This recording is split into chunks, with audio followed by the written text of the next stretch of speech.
All right. I hope for less technical difficulty. I had to say something, didn't I? All right, my netbook doesn't take long to boot up. Basically, I grew up in a family where my mom and dad stayed together because they had kids. And being one of those kids, I felt guilty that my parents were not in love, but they stayed together anyway, because that's what a family was, and that's what marriage is supposed to be. So I grew up with a kind of warped idea of what marriage was, that it was this contract to hold two people together that didn't want to be together. Now, but I was taught that marriage is something you only did with someone that you loved. Marriage was something you did because you wanted to have sex with someone, and that you had kids and you loved each other forever. Now, this idea was really shaken when I moved to Denmark, and I moved in with a family that had parents that had been together for 24 years. They had 3 kids, and I found out by accident one day that they weren't married. And it blew my mind. It blew my little teenager mind that these people weren't married. They acted like they were married. They owned a house together. They had kids together. The dad went to work every morning, and the mom made lunches for all the kids. How could they not be married? That's craziness, I said. And so I asked them. I actually got curious enough and just said, "Why aren't you married?" And their response to this day shocked me. The mother said, "We have 3 kids and we love each other. Why on earth would we ever get married?" And it shocked me because this was not only so different from what I grew up with, but it really seemed to make sense. This Valentine's Day, Bob and I celebrated our 13th anniversary. But it's kind of weird because we call it our 7 of 13. And the reason is because we were going to be married in the year 2000. I was terrified of the idea of forever because even then I was an atheist, and the idea of forever meant nothing to me. I had no idea what it would feel like to feel something forever. This idea that for the rest of my life, beyond my life, that I would feel something for one person was terrifying and horrified me. I left him at the altar. And it was very scary and hard to fathom this idea. But I didn't want to go through marriage unless it was forever, because that's what I had been taught marriage was. Marriage is forever. This is something you do once. This is something you do with the one person that you love most in the world. But as many of you know, love, lust, and oxytocin have really weird effects on our body and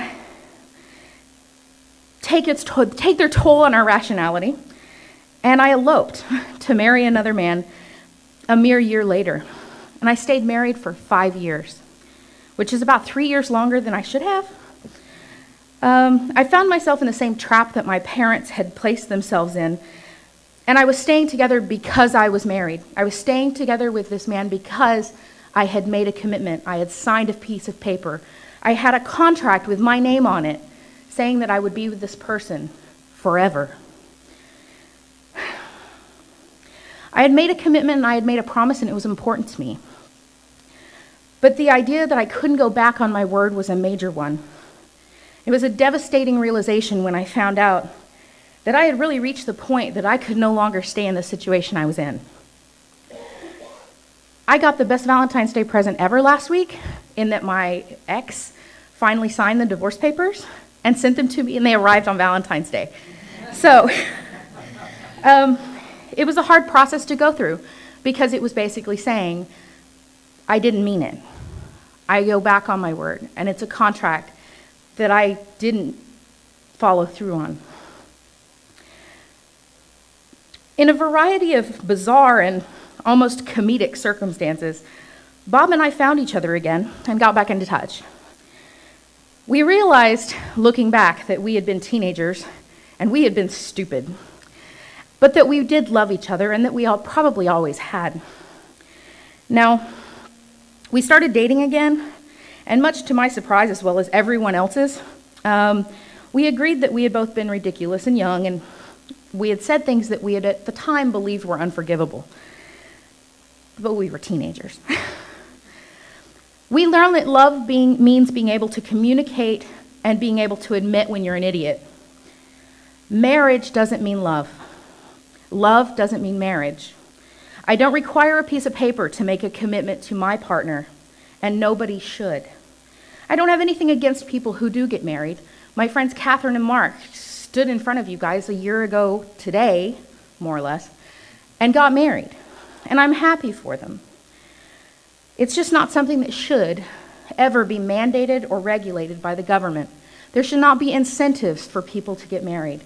There should not be a reason to get married to get someone into the country. There should not be a reason for me to get married for tax purposes. It should not be required for me to get married to change my name to Bob's last name so that when our baby is born, she can have two parents that have the same name, and that's not weird.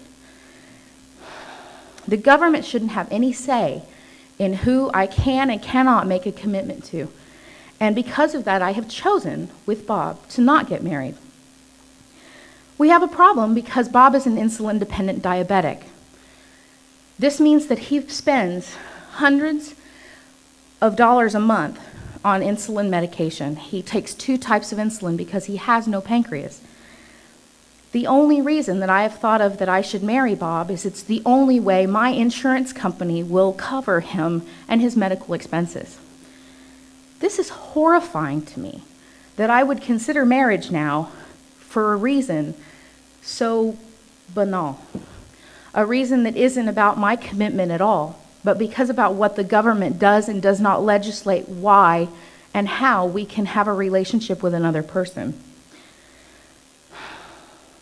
Bob and I never say to one another that we will love each other forever, because now that I've admitted to him my reasons for not wanting to get married back then, I said forever means nothing to me, and my love for you means something to me. So we never say forever. The concept of forever is meaningless to a couple of atheists that believe that life is short and beautiful, and this is all we have. What we do say to each other, and we say it often, if you've hung out with us for any length of time, you'll hear us say it. We say, I love you today. Commitment somehow means something more when it's a choice that you make on a day-to-day basis. Than when it's a contract. When every day starts with a choice where I look at Bob and I say, I stay with you because I want to. I stay with you because I want to make our lives the best that we can. I want to have a child with you because I think you would make an excellent father. But even when we made the decision to have a child, I had to make it very clear to him that I will never stay with him because of our child.